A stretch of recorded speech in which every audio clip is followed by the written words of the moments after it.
All right, everybody, this is Sheets, and I'm going to be doing a quick overview of the NBA for today. And I'm going to do the same thing that I did for the MLB, especially with respect to the NBA, with so much of the information that is needed to build good lineups is going to be coming later. I'm going to just do what I think is a quick overview of where I'm at right now, and we'll get into more details when we hopefully go live a little bit later on. So although it seems like a really big slate, you can really reduce this to a couple of key spots. And when I show you my initial rankings, like for now, you'll see why.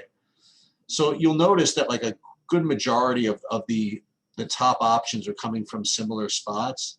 And the reason why is that there are a couple of really, really key games that are involved here. So here is where it ranks by, by plays, just accounting for everything. And here is where you just rate by value, all right? And, for those of you that didn't watch yesterday, I mean, Giannis got hurt, so he's out. So whenever Giannis is hurt, these other guys just soak up all the usage. So the first key spot that, everybody's going to be going to is going to be the Middleton and Drew Holiday over here.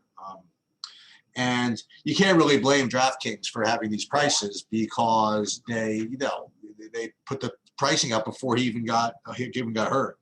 So you're just gonna have to live with the fact that both these plays are just kind of smashed today. The thing is also what that does is it brings the point spread in this game down to about a pick 'em. So it also becomes a very competitive game, such that their minutes are very secure. If nothing else, they might even have upside from these minutes. So then what you can do is start thinking about run backs from the other side. And for me, there are two kind of very clear run backs. That's going to be Vooch, presuming he plays, right? Even though he's 10-1. And then there's going to be, what's his name? Thad Young at 5,100. So you also could, again, just because it's going to be a close spread, you could even kind of overpay for Kobe White. Although, is that even considering overpaying? I mean, I think that you start lineups like this, for example. I mean, you're probably going to be chalky, but it certainly makes a lot of sense because this is kind of what we're looking to. Is games that are in competitive environments with both teams really trying to win, and that's certainly one of them.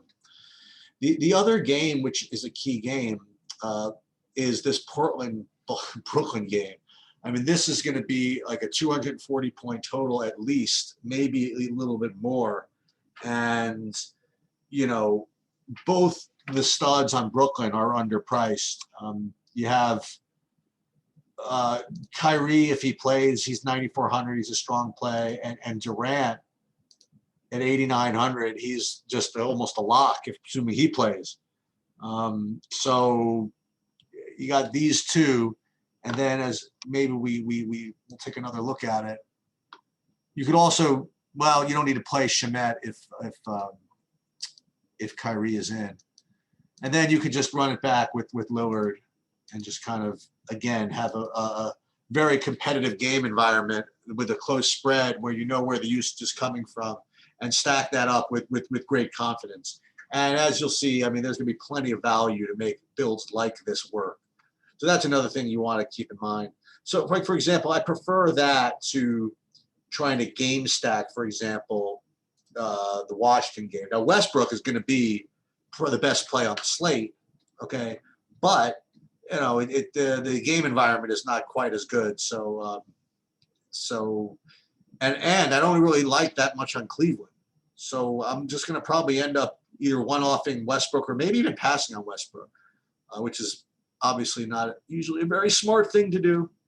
But and then likewise, you have Embiid, who rates to be a really, very strong play. But I don't know what that game environment's going to be as well with Atlanta being really, really torched by injuries. So you could play Embiid but you have that 3/4 risk.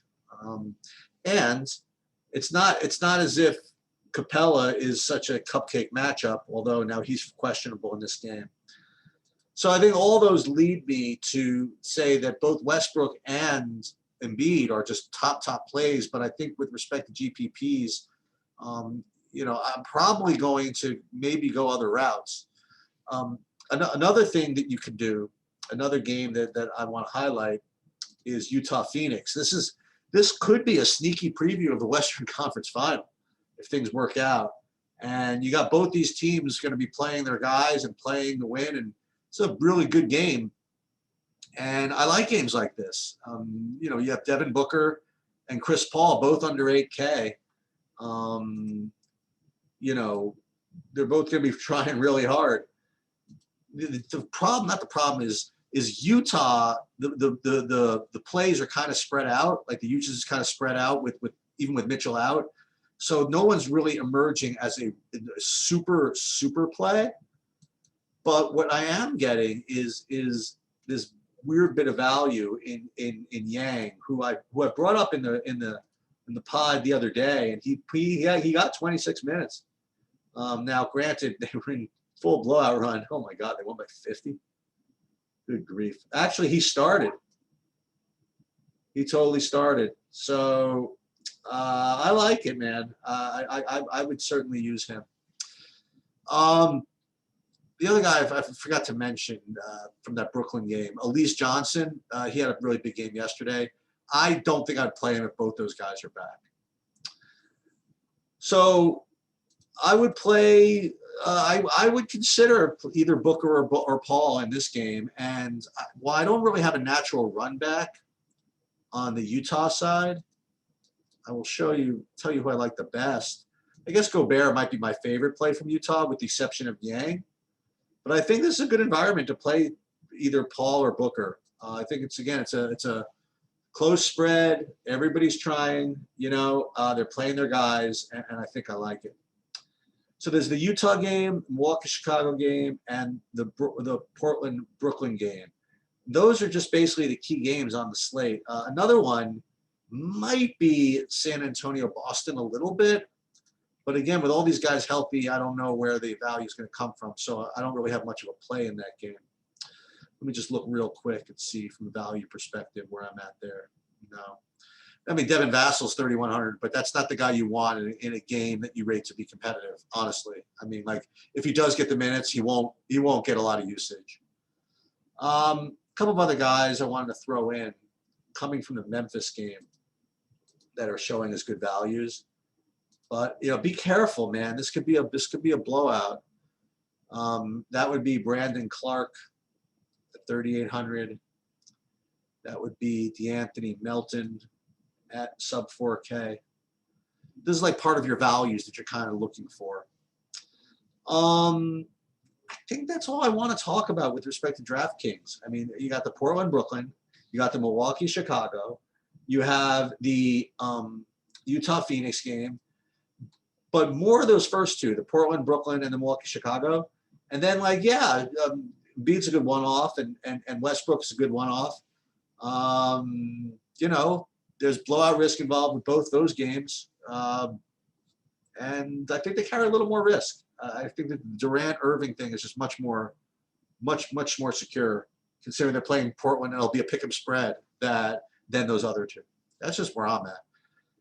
Let me look at FanDuel real quick. Let me pause this. Actually, I don't need to pull it up. What I'll do is I'll just read from my thing and see if there's anything different with respect to FanDuel just for now. Nothing really different with respect to Drew Holiday and Chris Middleton being locks over there. Westbrook a good play over there. Embiid a good play over there. Vooch a good play, just like I mentioned. Gobert, good center if you want to stack that game. Booker, 7,500 is cheap. So there's no real standout difference, at least I'm getting to. At least say that Tobias Harris, 6,900. That's one thing I'll just kind of throw out there. So that's pretty much where I'm at least if they were going to lock right now. But there's a lot that's going to happen. So I hope to be back at 6 o'clock to do live. But until then, this should tide you over until then.